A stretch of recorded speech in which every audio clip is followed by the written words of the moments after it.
Con respecto a algunas villapepas, ¿qué vamos a ver? A ver, ustedes me van a tratar de ganar en la respuesta para poderle dar solución a la pregunta que estamos formulando. ¿Ok? El agente etiológico más frecuente de la neumonía extrahospitalaria en adultos sanos, ¿cuál es? ¿Qué marcan acá? Si les preguntaran así. ¿Cuál sería? ¿Cuál sería? A ver, ahí tienen que estar todos así, chápenlo y voten lo que primero que venga, porque acá es el momento donde ustedes hacen active, ¿ya? Neumococo, correcto. Es la pregunta que más han formulado en la historia de la neumología. Segundo puesto está la del uso de SABA, beta 2 acción corta, en los pacientes con asma, con crisis asmática, ¿ya? Para que más o menos sepan. Así que si se ven esta pregunta, no se emocionen, ¿eh? Porque más de uno lo va a responder. Porque es la pregunta una de las más antiguas. En un paciente con neumonía, la presencia de lesiones cavitarias es frecuentemente causada por cavitaria, hueco, primer puesto. Segundo puesto, ¿quién es primer puesto? ¿Qué hace más hueco el pulmón? Correcto, muy bien, punto para Vladimir. Punto para Vladimir y María. El toque lanzaron con todo, Staphylococcus aureus. Y el segundo puesto, anaerobios. Correcto. Neumonía adquirida en la comunidad. Antecedente de anemia falciforme acá, muchachos. E inmunizaciones para neumococo y haemophilus. ¿Cuál es el germen más probable? Ya cuando a mí me hablan de otros gérmenes que pueden sobreagregarse, siempre pensaré en, correcto, muy bien, excelente, micoplasma. Micoplasma. Clásico del micoplasma con la famosa M, ¿no? M de mialgias, M de meningitis, M de miocarditis, M de mielitis transversa y M de falciforme. M de crioglutininas en frío, ¿no? Que es la inmunoglobulina M también, que está asociada. Entonces, el micoplasma se asocia mucho a estos cuadros bastante característicos. Varón de 18 años. Mira la edad. Desde la edad nomás ya, o sea, desde la edad nomás tú ya piensas. Desde hace 2 semanas presenta cefalea, tos seca, fiebre y compromiso del estado general. A ver, un joven con compromiso del estado general, señores, con cefalea, tos seca y fiebre. ¿Se dan cuenta? Hemograma normal, infiltrado intersticial bilateral en bases. ¿Cuál es el agente etiológico? Así lo describen, señores. Así se describe este germen. Este es el patrón, este se llama pregunta robot. Claro, recontra. Micoplasma. De frente. ¿Ok? De frente. Entonces, esto de acá, de frente, ustedes comienzan a estructurar, ¿no? Y eso es muy importante. Micoplasma. Entonces, ¿qué te dijo? Epidemiología. Epidemiología te dijo que es joven. Clínica. Acuérdate siempre de etiología clínica. Clínica. ¿Qué te dijo en la clínica? Tos seca más cuadro general. Al toque. Tercero. Y yo no te he puesto muchos datos pulmonares, ¿eh? Para que veas. La radiografía. Infiltrado. En diagnóstico. Infiltrado. Intersticial. O sea, te da muchos datos. Abajo, ¿cuáles serían, vamos a poner, cuáles serían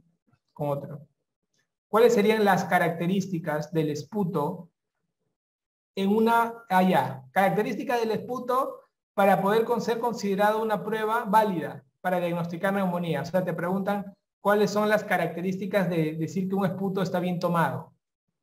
Clásica pregunta. ¿Qué marcamos acá? Esto se llama calidad del esputo. Correcto, muy bien. Más de 25 polimorfonucleares y menos de 10 células epiteliales. Correcto. ¿Ves? ¿Te das cuenta de esos pequeños detalles cómo te viene una pregunta y tú dices, mira, qué facilito, pero ya lo viste, pues. ¿Ok? Mira esta pregunta, ¿qué te parece? Antecedente de tratamiento antituberculoso hace 8 años. Consulta por hemoptisis, pérdida de peso, tos, fiebre, esputo purulento. A ver, ¿cuántas cosas en la Tierra tienen la palabra esputo purulento?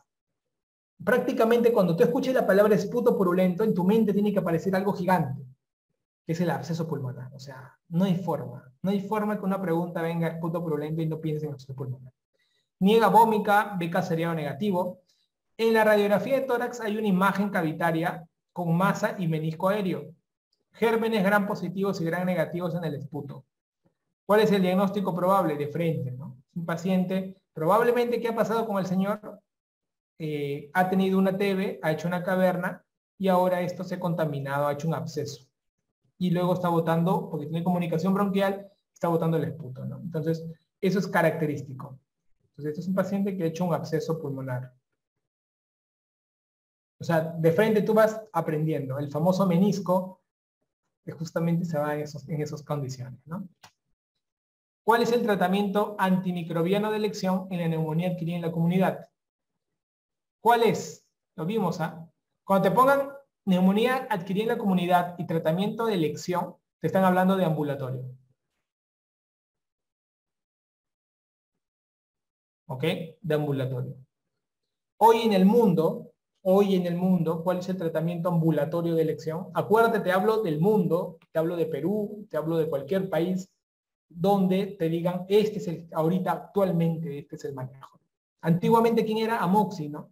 Que todavía estén para algunas zonas vírgenes, como se dice. Pero hoy en el mundo, ambulatoriamente, es el macrólido quien termina dando, como se dice, el punto más importante de todos, ¿no? Eso es clave. Paciente con diagnóstico de Guillain-Barré, quien evoluciona desfavorablemente con insuficiencia respiratoria, por lo que es conectado a ventilador mecánico. 5 días después presenta abundante secreción bronquial y fiebre. ¿Cuál es la complicación más frecuente?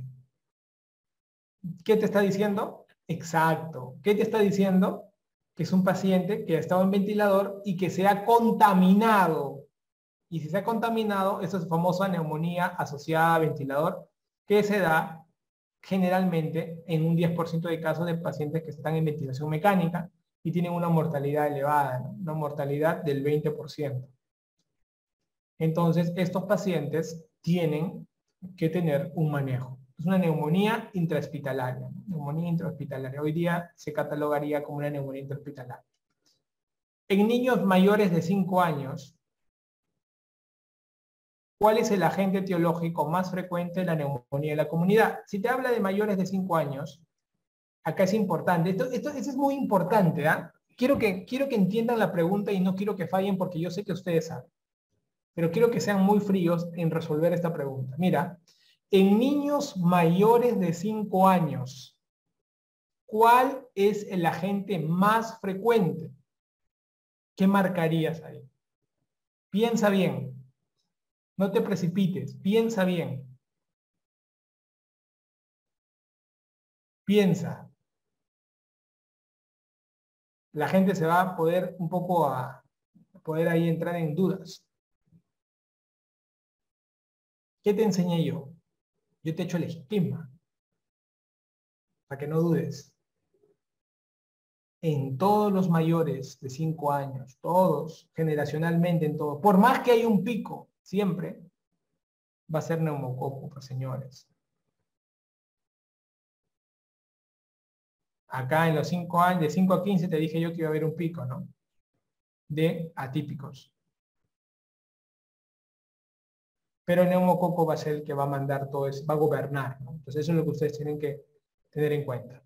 Acá arriba, mujer de 45 años, acude a emergencia con 3 días de tos con expectoración, fiebre, dolor torácico tipo hincada en el mitórax derecho. No tiene antecedente de importancia. Nada más.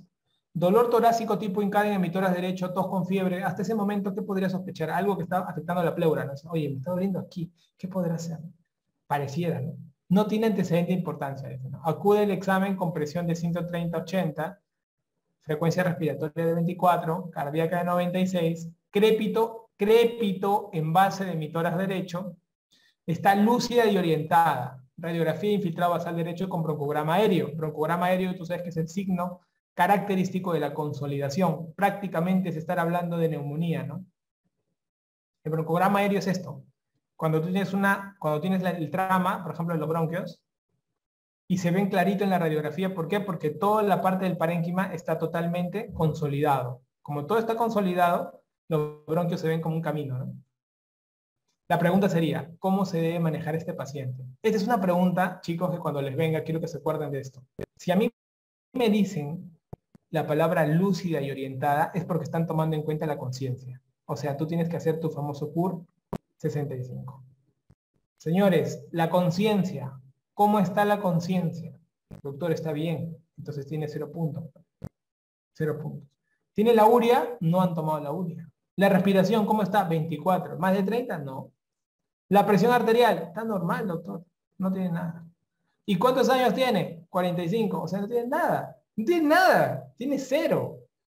Tiene 0 de CUR. Y si tiene 0 de CUR, ¿cómo es el manejo?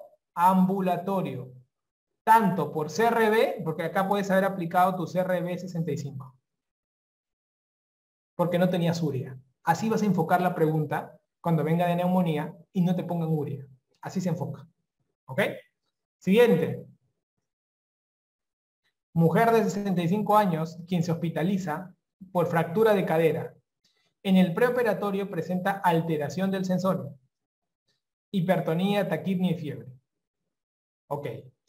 Por una fractura se hospitaliza, tiene problemas del sensorio, tiene hipertonía, tiene taquipnia y fiebre.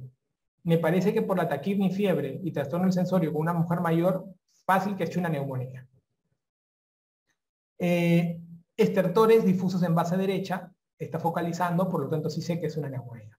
Murmullo vesicular, con disminución del murmullo vesicular, leucocitosis con desviación izquierda.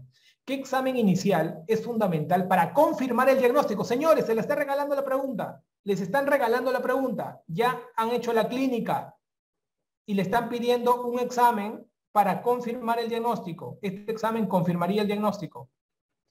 ¿Qué estaríamos marcando aquí? Correcto, excelente. Radiografía de tórax, señores. Eso es lo que buscan en las preguntas de examen. Te ponen un marco clínico y luego van a decirte qué examen inicial estaría confirmando el diagnóstico. Entonces tú dices, ah, no, ya me hizo mi esquema, listo, me quiere dar este diagnóstico. Tengo que apuntar aquí. ¿Ok? Vamos a sacarle la vuelta al ENEA extraordinario de este año, 2021. ¿Les parece? Viendo preguntas de neumonía. Vamos a ver esta, para que vean ustedes la dificultad. A ver, para que vean ustedes la dificultad ante qué se enfrentan. Diabético de 58 años con sospecha de COVID-19. Al examen, dificultad respiratoria, saturación 84. Al piso. Radiografía de tórax, signos marcados de compromiso alveolar. ¿Cuál célula es la afectada directamente? A ver. Es una pregunta que es recontra inocente. O sea, una pregunta dices, oye, tiene COVID-19, saturación baja, marcado compromiso alveolar. ¿Cuál es la célula afectada? ¿Cómo que cuál es la célula, doctor? ¿Sabes cuál? Mira esta pregunta que te hicieron este año. Tú mirarás y dices, doctor, pero no le parece que es un poco absurda esta pregunta. ¿Sí? Los neumocitos. ¿Cuál es la célula que se afecta? Los neumocitos.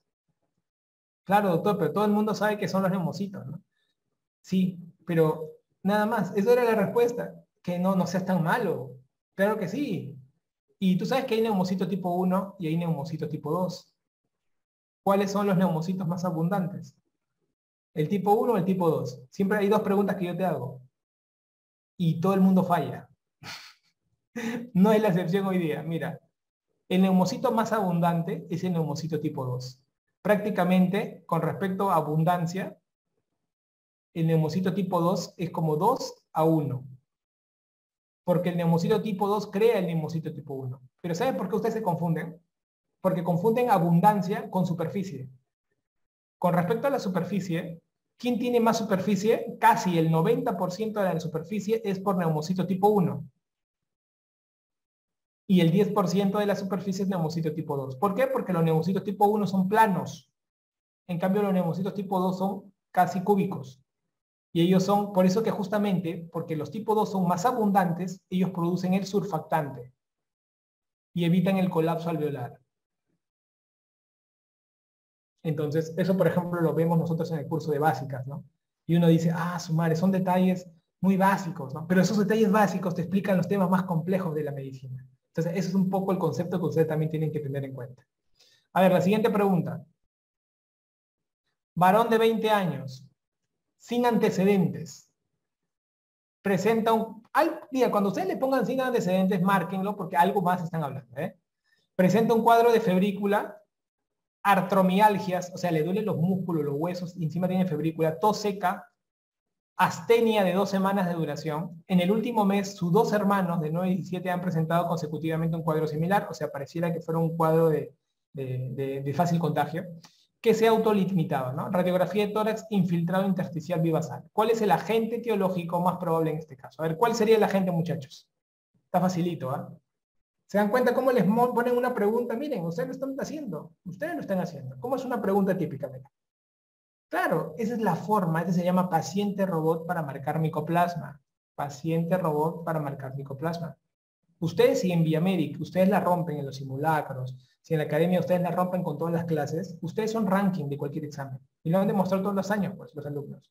Está todo acá metido, sino que es bastante información y, lógicamente, damos una pepa en cantidad para el examen y para la vida. Pues o sea, esta lámina de aquí se hace en la última fase, pues, no de la primera fase, ¿no? ¿Por qué? Porque justamente buscas revisar mayor cantidad de información, si no, no tiene sentido, ¿no? Entonces, pero mira cómo termina todo, ¿no? Que ustedes reconozcan preguntas claves. Varón de 53 años acude porque desde hace 4 días presenta tos con expectoración herrumbrosa. La palabra herrumbrosa, señores, aquí nos hace recordar, y se lo he recalcado en la clase. Hay 2 esputos que no quiero que te olvides: herrumbroso de neumococo y purulento de anaerobios.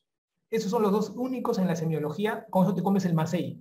El MASEI y el SUROS de semio terminan fallando teniéndote en cuenta esas 2 cosas. Pero luego dice, mira, expectoración herrumbrosa y luego purulenta. Ajá, ya ves, te das cuenta. Herrumbrosa y purulenta, dice. Fiebre de 38, disnea moderada. Al examen está con fiebre, soplo tubárico. El único soplo de la neumología, de los 4 soplos que existen, es el de neumonía. El soplo tubárico es el soplo de neumonía.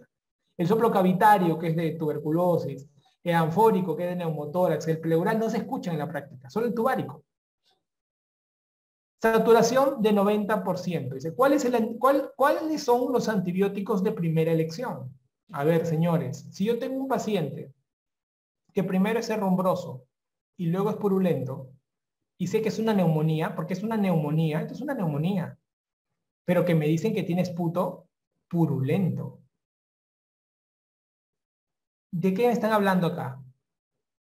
Si, doctor, todo esto parece un neumococo, ¿no? Sí, pero tiene purulento. ¿El neumococo es purulento? No, no es purulento, doctor. Entonces, algo ha pasado aquí, ¿no? Algo ha pasado aquí. Está teniendo un componente de qué tipo? De tipo absceso.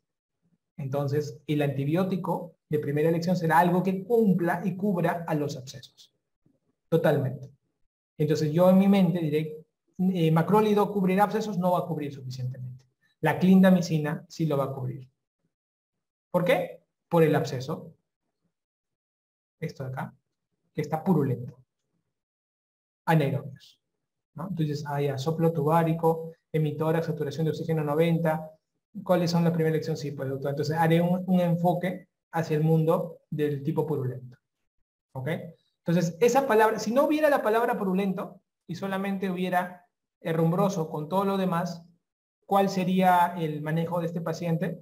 Probablemente no nos han dado, para hacer puntaje CUR, no nos han dado, pero se manejaría normalmente estos casos, si en caso fuera un CUR hospitalizado, por ejemplo, si en caso fuera un CUR hospitalizado, le daríamos ceftriaxona más un macrólido, siempre y cuando la palabra purulenta no esté. La palabra purulenta te define casi el manejo de la clínica. La palabra te manda la clínica, ¿no? Pero si no hubiera eso, todo lo demás apunta a un neumococo cualquiera. Y es un neumococo cualquiera, ceftriaxona más macrólido. Entonces siempre tienes que acercarte a la clave, digamos, que mejor te explique estos cuadros clínicos, ¿no? Entonces un paciente que se ha complicado, ¿no? Se ha complicado totalmente, ha hecho un absceso.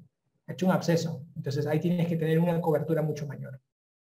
Abajo, ¿cuál de los siguientes ha mostrado un descenso de la incidencia de neumonía adquirida por ventilador? Esta es una pregunta bacán y Viamedic sacó un Viacar con esto. Un Viacar, hay un Viacar dedicado a esto. Y acá tenemos 3 variables para disminuir la neumonía asociada a ventilador, porque ahorita estamos viendo pacientes con COVID y como entenderán, tenemos una gran cantidad de neumonía asociada a ventilador. Para eso hay 3 variables: el paciente, el equipo de salud y los insumos. ¿Ok? Con respecto al paciente es la más importante de todas, ¿ya? Porque en los pacientes hay que mantenerlos semisentados de 30 a 45 grados. Y esta fue la clave a esa pregunta. Semisentado de 30 a 45 grados, y echado así de 30 a 45 grados. Luego, aseo bucal con clorhexidina, intubación orotraqueal, evitar estar intubando, eso también genera mucha sobrecarga bacteriana, ¿no? Insumos, evitar cambios programados de tubuladuras, aspiración subglótica, monitorización de presión del CAF. El CAF es el globito, cuando uno entuba a un paciente, está el tubo, y el tubo tiene como un globito que le da, como se dice, un cierre a la parte interna de la tráquea, ¿no? O sea, para que no se fugue el aire por los costaditos, por el tubo. Entonces, ese globito se llama CAF, ¿no? Y uno lo puede, no es que lo mida, sino que uno afuera más o menos así, miren. A ver, perdón. Vamos a ver acá. Miren, más o menos cuando tú pones un tubo, el tubo tiene acá su globito que se llama CAF, ¿ya? Entonces, cuando esto entra a la tráquea, el CAF evita que se fugue aire por los costados, ¿no? Y aquí, afuera, tienes como una pitita, que es un tubito chiquito, y otra bolsita. Entonces, ¿qué hacemos? Tocamos esta bolita. Esa bolita debe estar dura. Cuando está dura, quiere decir que el CAF adentro también está inflado. Cuando está más suave, con una jeringa con aire, lo inflamos acá. Y se pone más durito, entonces acá también el CAF se insufla, ¿no? Y más o menos nos da eso de manera empírica una presión de 20 a 30 centímetros de agua. No es que lo midamos nada, sino que nos da de manera empírica que estamos haciendo un buen cierre del CAF. En el equipo de salud, lo que tenemos que hacer es el higiene de manos, formación y entrenamiento para intubación. No hay que intubar por intubar, hay que dominar la técnica de la intubación. Hay gente que intuba y rompe muelas. Es una desgracia, y uno le dice, oye, ¿dónde se aprendió a intubar? No, pero primero intubada, pero avísame, ¿no? Para enseñarte. Protocolo de sedación adecuada, no hay que dopar por dopar, hay que tener la secuencia de sedación. Hay gente que cree que porque ya sabe dopar ya hay que dopar a todo el mundo. Hay que saber cómo dopar. Y la supervisión por una persona entrenada, ¿no? Estas cosas han terminado disminuyendo las incidencias de neumonía asociada a ventilador, y que es algo que tenemos que combatir todo el tiempo para este tipo de casos. ¿Ok, chicos? Muy bien.